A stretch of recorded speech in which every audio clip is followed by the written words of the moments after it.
Hello, donc là on va attaquer la suite du livre L'art de se gâcher la vie, plus particulièrement sur la partie 1 qui s'attaque à l'obstination, et là c'est le chapitre 1, donc qui va jusqu'à la page environ 80, donc il y a une cinquantaine de pages, mais ne t'inquiète pas, j'ai regroupé pour faire une synthèse, plutôt une idée globale avec des cas concrets qui vont te parler, je suis sûr. Et donc ce chapitre 1 traite donc des croyances erronées, des idées néfastes. Et l'auteur attaque tout de suite sa partie avec la différence entre croyance et connaissance. Parce que c'est vrai, en fait, nous on croit savoir beaucoup de choses. Et en plus, on y croit tellement, ça fait des années qu'on y tient à ces idées, que pour ensuite les changer, c'est très difficile. Donc en fait, elle explique que on croit des choses par exemple qui sont dans les écrits. Voilà, quand c'est écrit noir sur blanc, effectivement, on a tendance à y croire parce que soit c'est un auteur qui a du poids, qui a de la valeur, qui a écrit, donc pour nous c'est irréfutable, pour la plupart en tout cas. Alors quand quelque chose est enseigné dans un cadre sérieux, c'est-à-dire une école, une institution ou l'effet blouse blanche, là aussi ça a son poids. Puisque c'était le professeur qui l'a dit, ou c'est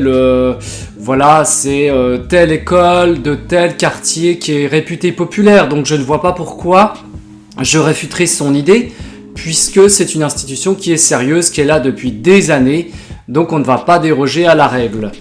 Troisième point, tu as l'effet effectivement vu à la télé. Alors ça on l'a aussi beaucoup vu pendant effectivement la crise du Covid, mais pas que. On invite des invités de prestige, de renom, pour appuyer une thèse. Et donc, comme c'est vu à la télé, comme c'est telle chaîne qui l'a diffusé, tel média, effectivement, ça donne un aspect sérieux, mais sans pour autant que ce soit fondé, là encore une fois. Et il y a aussi Internet, bien entendu.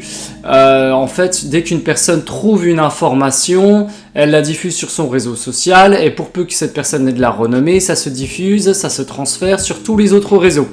Et ça devient effectivement viral. Et surtout que des fois la source n'est même pas citée, mais vu que c'est telle personne qui l'a dit, qui l'a trouvé sur tel article, donc c'est vrai. Là aussi, il y a un vrai danger. Aussi, bien entendu, le puissant effet de masse. C'est-à-dire que dès que des personnes d'un groupe vont avoir un certain avis, pour peu que tu sois en plus dans ce groupe depuis un certain moment, tu vas avoir envie de suivre leur avis pour ne pas les contredire, justement pour rester au sein de ce groupe, ce besoin d'appartenance. Et là encore, je vais même te citer l'histoire des moutons de Panurge en fait. Alors Panurge, c'est une personne qui s'est saisie d'un mouton leader d'un groupe. En fait, il y avait plusieurs moutons, il a pris le leader, il l'a jeté à la mer et les autres moutons l'ont suivi. Donc c'est pour ça qu'on appelle en fait l'histoire des moutons de Panurge, parce que tout le monde suit et tout le monde se précipite finalement dans la mer, quoi, sans questionner, sans raisonnement. Voilà. Ensuite tu as l'expérience, l'expérimentation. Alors même si tu n'as produit qu'une seule fois cette expérience, vu que toi tu l'as produite et que ça a donné tel résultat, tu penses savoir de quoi ça parle. Alors que normalement une expérience, pour qu'elle soit vérifiée, vérifiable, il faudrait qu'elle soit exécutée plusieurs fois sous des conditions, etc.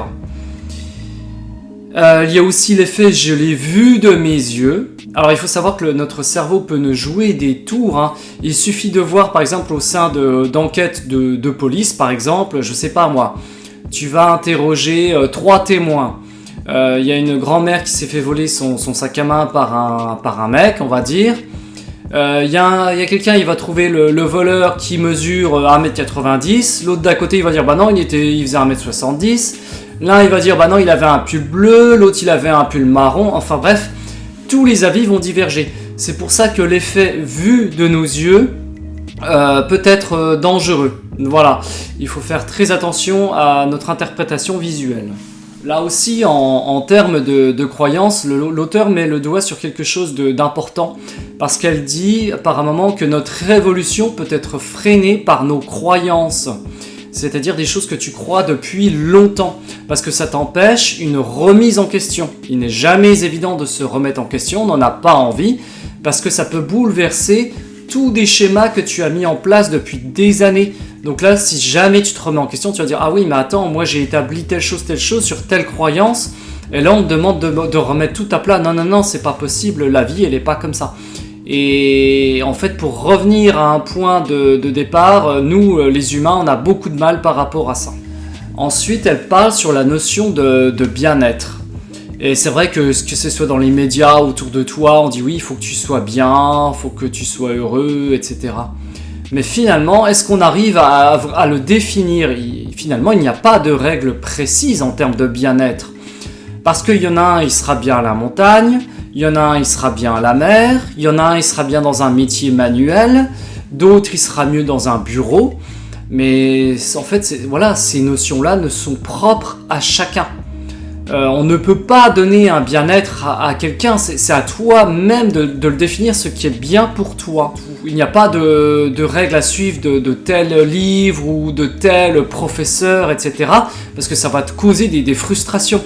Alors admettons, s'il y en a un, il te dit « Bah oui, mais tu dois être bien à tel endroit, machin. » Et si toi, tu n'y es pas, tu vas finir frustré. Donc là, pareil, c'est remettre des responsabilités sur quelqu'un d'autre. Alors que ces responsabilités t'en incombent. L'auteur pose également une excellente question. Elle dit « Est-ce que être heureux, finalement, ce serait une succession ininterrompue de bonheur ?» Mais ça, c'est pas possible dans la vie. Je veux dire, dans la vie, t'as toujours des moments où tu vas être un peu triste, où tu vas avoir mal quelque part, où tu vas être un peu fatigué, où tu vas être un peu grognon. Et je dirais même que ces processus sont normaux et nécessaires. Parce que si jamais tout allait bien, tu n'avais aucun voyant qui s'allumait, tu ne pourrais pas apporter des corrections dans tes domaines de la vie. Et c'est comme si ta voiture, un peu elle te trompait avec le tableau de bord, tu vois, les voyants, admettons, il manque du liquide de refroidissement ou du liquide de frein à moteur, mais ta voiture ne te le dit pas, elle fait semblant d'aller bien, au bout d'un moment, la voiture, elle va s'arrêter, elle va fumer et c'est fini. Et le corps humain, c'est pareil, on a besoin de ces moments d'externalisation, tu as besoin de sortir des choses. Et le bonheur en tant que tel, dire oui, je me lève à 8h, donc jusqu'à mon coucher à 22h30, tout ira bien, je ressentirai que du bonheur, de la joie, yahoo, mais non, ça marche pas comme ça. Et je rajouterais même que c'est ton inconfort qui te fait bouger, c'est ça qui va te faire vouloir évoluer. Si tu sens que tu es dans une situation qui ne va pas, que ce soit financièrement, que ce soit au niveau de ta santé ou au niveau de ton corps, que ça ne te convient pas, tu vas mettre, c'est pas sûr, mais normalement tu es censé mettre en mesure des choses, mettre des choses en place pour apporter les corrections nécessaires et te sentir mieux. Donc je dirais même aussi que là, l'inconfort est nécessaire à ton évolution. On n'évolue pas dans un cadre qui est tout le temps agréable, où tout va bien, et tout te sourit. Ça pareil, ça coince au bout d'un moment, et c'est même plus du confort. Là, après, c'est une vie lisse, terne, qui n'a pas d'éclat. Et aujourd'hui, malheureusement, on pense que le bonheur, il est lié sur deux critères. Je vais te dire lesquels. Sur les décisions de l'État. On pense que c'est un homme politique qui va changer nos vies, alors qu'il n'en est rien, c'est nous-mêmes qui allons changer nos vies. Ce n'est pas parce que c'est un homme de gauche ou de droite ou de je ne sais quel parti ou qui a telles aspirations que ça va changer quelque chose. Ça peut changer minimement certains points, mais au fond de toi, intérieurement, ça ne te changera pas. Et le deuxième point, c'est aussi sur l'aspect matériel. Tu vas acquérir un nouveau matériel, tu vas être content sur le coup, c'est comme un nouveau jouet. Et puis au bout d'un moment, au bout d'un certain temps, tu vas l'utiliser, et puis finalement il va devenir comme les autres meubles de ta maison. Il va s'adapter à la même teinte, il n'aura plus cette même saveur, il n'aura plus ce même éclat, peu importe la valeur que tu auras mis le prix. L'auteur aussi souligne un point que j'ai bien aimé, parce qu'elle dit que le chagrin et ses variantes, effectivement, font partie du naturel de l'homme. Mais nous, dès petits, on nous a déjà dit de ne pas être triste et de sécher nos larmes, comme si c'était mal. Mais finalement, ce chagrin a besoin d'être évacué, là aussi. C'est peut-être signe que quelque chose ne va pas, que quelque chose n'a pas été rempli correctement, ou bien qu'on a été déçu de quelque chose. Donc si on sèche nos larmes et qu'on se force à ne pas être triste, c'est un peu comme si on renfermait tout ça là à triple tour, et puis au bout d'un moment ça déborde, et puis ça peut se manifester d'autres manières plus, je dirais intense, peut-être même plus dangereux qu'un simple chagrin. Ça peut peut-être se transformer en colère, tu peux, je sais pas moi, tu vas peut-être taper sur des meubles, voilà quoi. Donc, il faut apprendre aussi par rapport, je pense, à ces enfants, à les laisser, je vais pas s'exprimer dans tous les sens, non, c'est pas ça, mais faire attention aux mots qu'on utilise, c'est-à-dire que l'enfant, dans ce cas-là, peut se dire « Ah bah non, j'ai pas le droit d'être triste, voilà ». Donc et après, il peut cacher toutes ses émotions négatives. Et encore, ce ne sont pas des émotions forcément négatives, puisque là, on parlera plutôt je dirais, de comportements plutôt désagréables, de choses qui sont désagréables au quotidien, mais que finalement, à la suite, apportent un soulagement si une solution est trouvée, par exemple. Et ce qui n'est pas le cas si tu réfrènes ces sentiments. Sauf que aujourd'hui, effectivement aussi, on nous dit que l'homme doit être fort, qu'il ne doit rien montrer, qu'il doit être insensible, limite un cyborg. Mais ça ne marche pas comme ça du tout. Et voilà, ce genre de remarques peut conduire finalement à des gens ensuite qui sont dangereux, puisqu'ils n'expriment plus ce qu'ils ont. Alors je dis pas non plus, il faut pas pleurer comme dans les films à l'eau de rose, c'est pas ça que je dis. Mais il faut quand même que ces émotions puissent se ressortir. Parce que si tout est réfréné là-dedans, sous prétexte il faut être le bad boy, il faut montrer les muscles, il faut toujours être dur, mais à force ça va les organes internes ils vont se rétracter là-dedans, tu vas retenir des choses qui sont pas bonnes, tu vas pourrir ta digestion, tu vas mal dormir, ça va avoir des conséquences affreuses sur ton métabolisme aussi, sur tes pensées. Et il faut quand même pouvoir évacuer son sac. L'auteur aussi marque pas mal de points, je trouve, c'est par rapport... on utilise souvent des phrases, par exemple, pour argumenter quelque chose, et on a un petit peu une attitude qui est nombriliste, parce qu'elle cite quelques phrases, et je trouve qu'elles sont pas mal, et... Alors moi je les utilisais quelques fois, alors je ne pense pas que je les utilise encore beaucoup, mais tu vas me dire si toi tu les utilises. Par exemple, on peut dire « je pars du principe que ». Alors quand on utilise cette phrase, déjà est-ce qu'on s'appuie vraiment sur un principe, sur quelque chose de sérieux, d'établi ? Non, c'est rarement le cas, c'est juste qu'on veut appuyer quelque chose, on veut attirer une attention, mais finalement on parle de notre petit ego et on ne s'appuie sur aucun principe. Deuxième phrase par exemple, il est quand même normal que... Alors, normal déjà par rapport à quoi, quelle situation, qu'est-ce que la normalité dans cette situation, sur quel exemple tu t'appuies, quelle source, là pareil, on ne sait pas. Là encore une fois, c'est pour mettre l'attention, le focus sur toi. Elle parle aussi que c'est vrai qu'on est beaucoup d'entre nous à avoir du mal à accepter le changement qui vient à nous. Elle parle de résistance à l'altérité. Et justement, si tu te coupes de ce changement qui vient à toi, qui peut t'apporter des choses bénéfiques, que ce soit de personnes extérieures qui t'apportent un retour, comme on l'avait vu dans d'autres vidéos par la critique ou même te dire par exemple « Ah bah toi tu fais comme ça, bah moi je fais comme ça, essaye, tu verras bien. » Puis que nous on se fait « Bah non, moi j'ai toujours fait comme ça pendant 10 ans, ça a toujours marché, c'est pas toi qui vas m'apprendre comment faire. » Limite presque agresser l'autre quoi.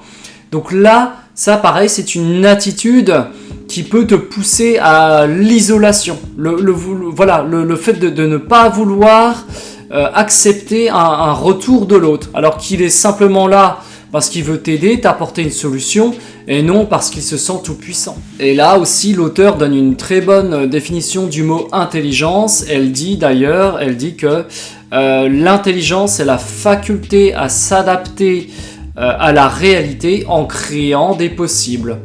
Voilà, donc dès que tu as une situation nouvelle qui s'ouvre à toi, même si tu n'en as pas connaissance parce que tu n'as pas l'expérience ou de connaissances théoriques, ton intelligence sociale, comportementale va faire que tu vas trouver des solutions pour t'y adapter et accueillir ce changement.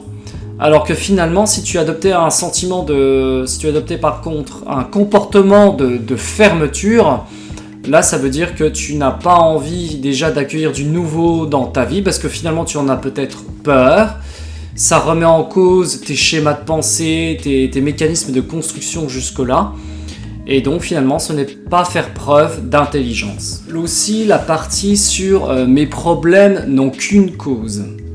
Voilà, souvent quand tu rencontres des problèmes dans ta vie, peut-être que tu te dis bah oui mais c'est normal parce que moi quand j'ai eu tel âge, il m'est arrivé telle chose, donc ça a provoqué tout un effet domino, donc d'effet en chaîne, et depuis je n'arrive plus à remonter la pente. Alors que si ça ne m'était pas arrivé, finalement, je n'en serais pas là. Et l'auteur cite un exemple d'une femme justement, alors je ne vais pas tout te lire, mais en gros ça explique que elle a toujours eu autour d'elle des amis qui se sont fait aider par ses parents financièrement pour s'installer, etc.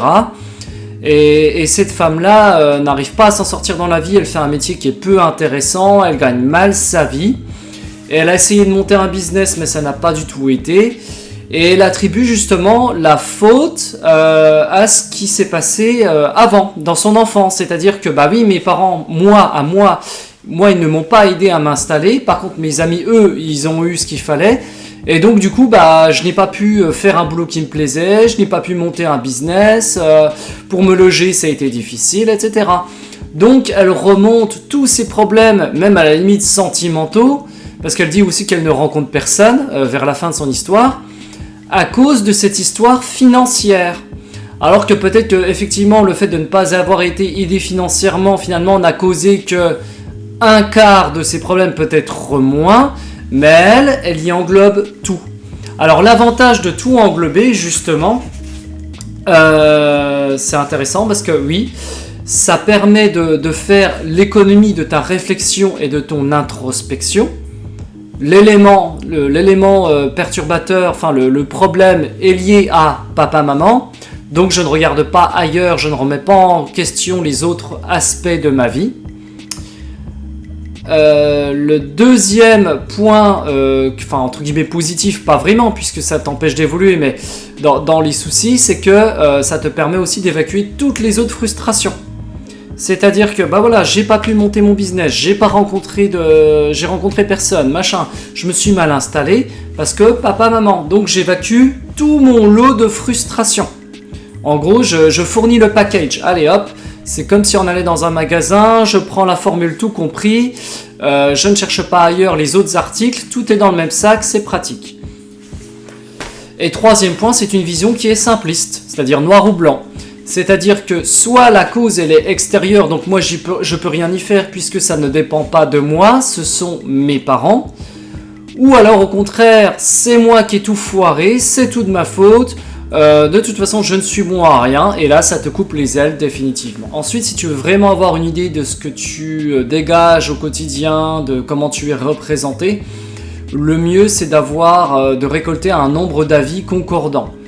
Par exemple, si on dit de toi que tu es plutôt extraverti, admettons tu as un groupe d'amis de 10 amis, il y en a 7 sur les 10 qui disent que tu es extraverti, et puis les autres, bon, les avis divergent, tu peux effectivement déduire que tu es plutôt quelqu'un de social, qui aime bien bouger, etc. Par contre, si tu as un seul avis, admettons sur un groupe d'amis ou un groupe de travail qui te dit de toi, si par exemple, voilà, tu as une personne qui te dit bah moi je te trouve agressif, dans ce cas-là, il faut voir si la personne-là n'est pas susceptible ou si effectivement tu as été agressif seulement envers cette personne à un moment particulier.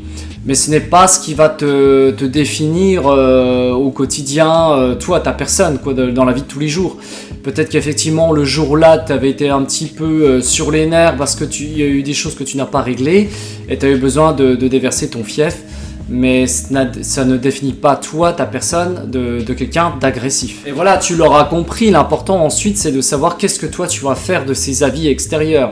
Est-ce que tu vas adopter un comportement nombriliste entre guillemets, c'est-à-dire non, moi l'avis des autres je les écoute pas, je me fie qu'à moi, à mon ressenti, ou au contraire aller dans l'excessif mais dans l'autre sens et dire ah ouais maintenant bah ouais je suis comme ça et tout. Ah bah ok, et puis voilà, t'es perdu en fait, t'es perdu dans les divers avis des autres et tu te perds toi-même. Donc tu l'auras compris, l'équilibre c'est d'être entre les deux et de travailler les points que tu as envie de travailler et renforcer les qualités que tu juges être de bonne qualité. Ensuite, l'auteur cite un cas intéressant, c'est le cas d'Alexandre qui a une 50aine d'années et il vit avec Ghislaine depuis 30 ans. Et en fait, Alexandre, il vit une sorte d'enfer, puisque quand il est dans la sphère publique avec ses amis, etc., Ghislaine, elle est super agréable avec lui, elle le flatte, etc. Mais aussitôt qu'ils sont en privé tous les deux, c'est complètement l'inverse. Elle détruit son ego, elle le dénigre devant ses enfants, elle critique ses projets, etc. Voilà. Et lui, Alexandre, il attend gentiment, patiemment que sa femme change, mais il n'effectue aucune action de son côté. Voilà, donc il est dans une attitude qui est complètement passive, il espère un changement de l'autre qui n'arrivera sans doute jamais, en se montrant gentil. Il pense que sa gentillesse va payer. Et c'est l'erreur malheureusement de beaucoup de gens qui en payent de leur tribu, puisque le monde n'est pas, effectivement, c'est pas le monde des bisounours où les gens gentils triomphent, bien au contraire. Et même je dirais que, elle le dit même l'auteur, hein, que la gentillesse peut être vue comme une faiblesse. Voilà. Donc pour moi, il ne faut pas être gentil ou méchant, le curseur n'est pas là, il faut être juste. Donc il faut se montrer comme il le faut avec les gens qui nous montrent une certaine attitude, eh bien il faut leur renvoyer tout simplement l'appareil. Je ne vois pas pourquoi je me montrerais méchant avec quelqu'un qui me respecte. Tout ça pour dire quoi? Attention, t'as vu, hein, si un jour tu me manques de respect, je mords. Hein. Ça, c'est complètement ridicule. Tu n'as pas à lui faire payer ça, puisque déjà, d'une part, cette personne a toujours été respectueuse envers toi jusque-là. Donc, il n'y a pas besoin de le dire ou de faire quoi que ce soit. Par contre, ce que tu peux faire, si une personne te manque de respect dès le début, soit parce qu'elle arrive en retard, ou elle ne te rend pas un objet qui t'est dû, eh bien tu peux le dire là tout de suite. Dis, attends, moi je t'ai prêté tel objet, tu me devais le rendre telle date, on est telle date passée, je t'ai même accordé un délai de 2-3 jours de plus, quand est-ce que tu me le rends? Voilà, là c'est pas être gentil méchant, c'est être juste, c'est réclamer ce que tu as le droit. Et ça, malheureusement, aujourd'hui, beaucoup de gens, soit ils vont dans une extrême gentillesse, et après ils n'arrivent plus à régler le curseur, donc ils se froissent avec des gens, ils ne prennent plus le ton approprié, et ça va dans des colères qui peuvent être même extrêmes, et donc froisser leur relation à tout jamais. Ou alors ils sont méchants dès le début, et en fait ils ne sont pas du tout fréquentables, parce qu'en fait ils se mettent sur la mode défensif dès le départ, puisqu'ils se disent de toute façon le monde il est con, il est méchant, donc autant montrer les pics dès le début, au moins je me ferai pas avoir. Ouais, tu te ferais pas avoir, mais t'es tout seul. Donc l'un comme l'autre, il faut trouver là aussi son juste équilibre. Mais c'est vrai que nous, par exemple, nous humains, en termes de phrases limitantes, de phrases qui font peur, on aime bien se faire peur. Hein. On aime bien se mettre des coups de pression. D'ailleurs, les médias adorent la peur parce que ça fait vendre. On ne vend pas avec du positif. Et d'ailleurs, elle cite quelques phrases d'auteur qu'on se dit assez régulièrement. Par exemple, oh là là, j'ai 30 ans. Voilà, si à 30 ans j'ai pas fait d'enfant, c'est trop tard. Ou par exemple, si je me décide de quitter ce boulot qui me dévalorise et me déprime, je vais me retrouver sous les ponts.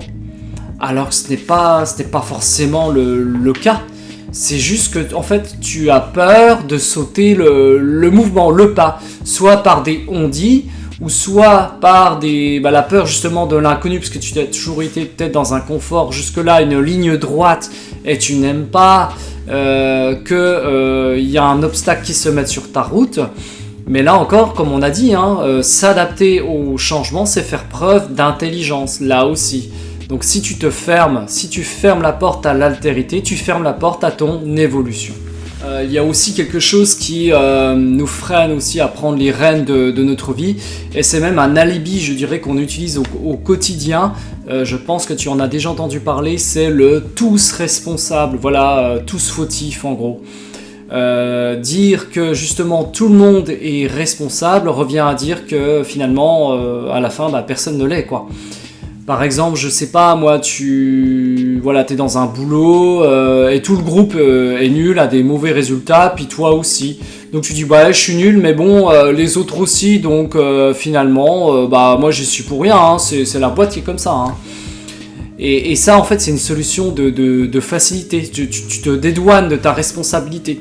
Ouais, on est tous nuls, voilà, puis ça s'arrête là, quoi. alors que c'est pas parce que les autres sont nuls que tu dois te mettre à leur niveau. Rien ne t'empêche toi justement de sortir ton épingle du jeu et de réfléchir à des choses qui peuvent améliorer. Même si cette entreprise dans laquelle tu es, admettons, tu t'en fiches, tu as le droit de t'en foutre, mais pour toi, pour ta valeur à toi, tu peux te dire, attends, moi je vais essayer quand même de trouver une solution, parce que ce que je suis en train de trouver là, ça peut me servir pour une boîte future à laquelle je vais postuler après. J'aurais travaillé sur un problème et je pourrais le citer en exemple lors d'un entretien d'embauche, par exemple. Ça, ce serait une attitude intelligente. Mais non, c'est vrai qu'il est tellement plus simple de se laisser aller dans ce pessimisme collectif, comme les médias le disent, voilà, on va tous dans le mur, l'euro va se cracher, les banques vont fermer, c'est la fin, il y a des virus partout. C'est tellement plus facile d'aller dans ce bain-là. Ensuite, l'auteur s'attaque à la notion de culpabilité.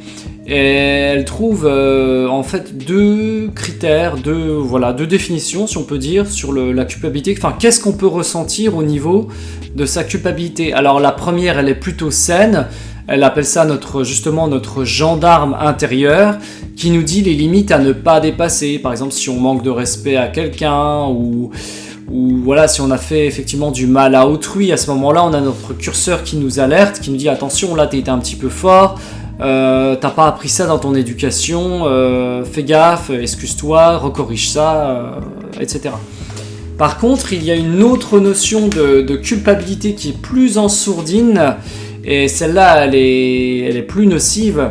C'est-à-dire qu'elle nous fait nous sentir coupables avant même d'avoir dit quelque chose, avant même d'avoir essayé quelque chose.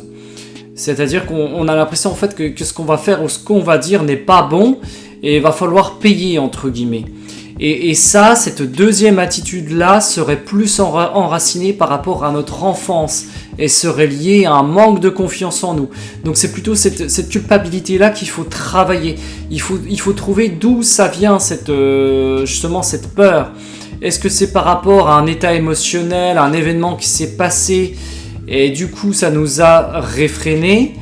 Ou c'est une éducation qui était un petit peu trop serrée et du coup maintenant on n'arrive plus à se lâcher, on n'arrive plus à prendre de risques. Donc il est intéressant justement de s'attaquer à cette partie de culpabilité et de voir comment la désamorcer. Et, enfin, l'auteur aussi parle de socialisation, c'est-à-dire c'est comme quand tu te compares aux autres dans un groupe.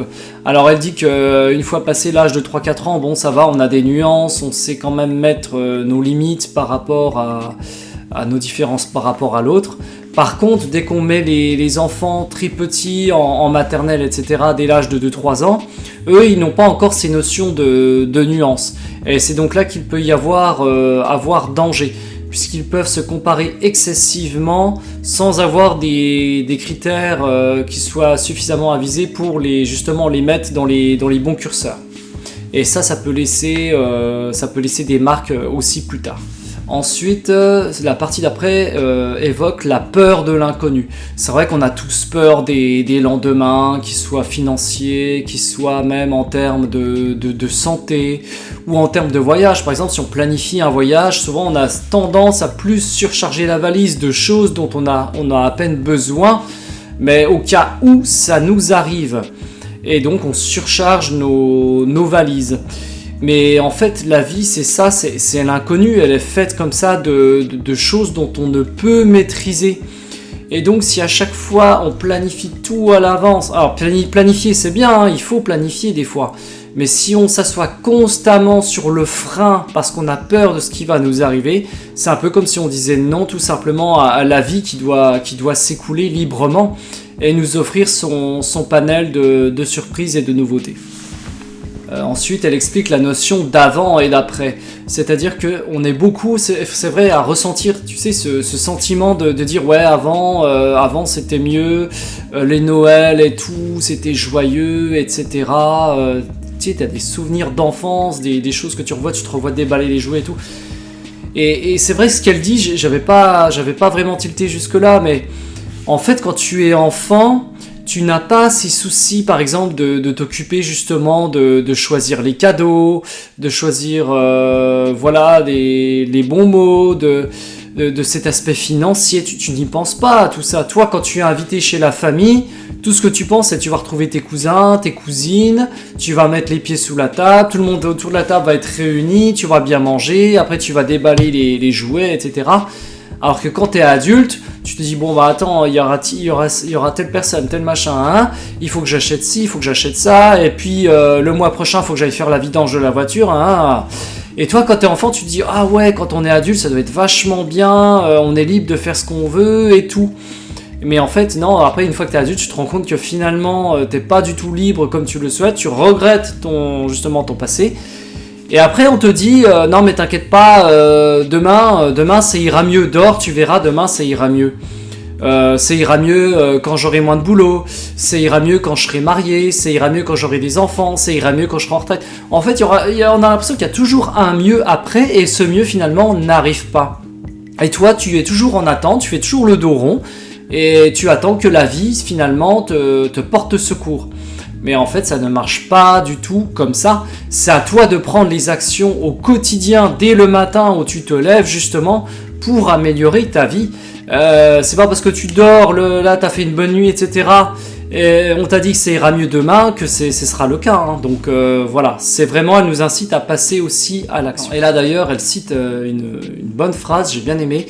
C'est « L'espérance est un de ces remèdes qui ne guérissent pas, mais qui permettent de souffrir plus longtemps », de Marcel Achard. Et c'est vrai qu'on est tous là à espérer quelque chose de positif qui arrive dans nos vies. On attend, le chrono il tourne et finalement rien n'arrive puisqu'on n'a rien entrepris de notre côté. Alors à moins qu'il y ait une bonne étoile qui passe par là et qui te donne de la chance, à ce moment-là tant mieux pour toi. Mais je te dirais, il ne vaut mieux pas compter dessus, mais plutôt passer à l'action. Ou à la limite, t'es déjà beaucoup passé à l'action que ça ne paye pas. Te reposer un temps, te retirer pour finalement mieux revenir ou changer ta stratégie. Donc pour moi, il n'y a rien sans rien. Il y a aussi quelque chose qu'on définit mal au quotidien, on fait mal la distinction, c'est entre les regrets et les remords. Les regrets, c'est quand justement, il y a quelque chose qui s'est passé, que tu regrettes amèrement, que tu ne peux pas revenir dessus, en fait, tu ne peux plus le changer, c'est trop tard. Par exemple, voilà, j'aurais voulu passer, admettons, plus de temps avec mon père ou lui dire telle chose. Bah oui, mais il est plus là, donc c'est trop tard. Ça, ce sont des regrets. Par contre, avoir des remords, c'est exprimer de la culpabilité. Admettons, tu t'es disputé, je sais pas moi, avec ton frère ou ta sœur, tu lui as dit des choses qui ont dépassé ta pensée. Et là, tu dis, bah ouais, j'ai des remords de lui avoir dit ça, j'aurais pas dû. Là, voilà, tu exprimes une culpabilité. Et quelque part, c'est un sentiment qui est plutôt positif, puisque tu reconnais ta faute. Voilà. Et tu peux encore y faire quelque chose à ce moment-là. Bon écoute, c'était tout pour ce chapitre 1, on attaquera ensuite la deuxième partie un peu plus tard. Je sais pas si on la fera dimanche prochain ou si on fait un petit tournant, histoire de ne pas faire ça tous les dimanches. Tu me diras ce que tu en penses, mais je trouve que c'est quand même pas mal de se mettre ça en tête et de voir comment on fonctionne un peu au quotidien pour essayer de changer tout ça. Voilà, alors déjà en plus si tu suis déjà une thérapie, je sais pas, hypnose, EMDR, ou si tu vois un psy, déjà il n'y a aucune honte, sache-le. Mais tout ce qu'on est en train de faire là, ça peut être un bon complément justement pour travailler ton mindset et pour avancer vers tes objectifs, peu importe lesquels ils soient. Comme je l'ai dit, moi je trouve que les autres chaînes ne travaillaient pas assez ces aspects. Et j'avais envie de décortiquer un petit peu davantage, tu vois, de comprendre pourquoi on pense comme ça. Et faire un tri là-dedans, ça permet justement déjà de se rendre compte qu'on fonctionne complètement à l'envers dans certaines situations, qu'on a des comportements qui sont inadaptés, et de 2, ça permet aussi de faciliter le changement, puisque quand on sait comment on fonctionne, c'est beaucoup plus facile d'intervenir, en tout cas pour moi, pour ma part. Allez, je te souhaite une bonne journée ou une bonne soirée selon le moment où tu vas voir cette vidéo, et je te dis à bientôt.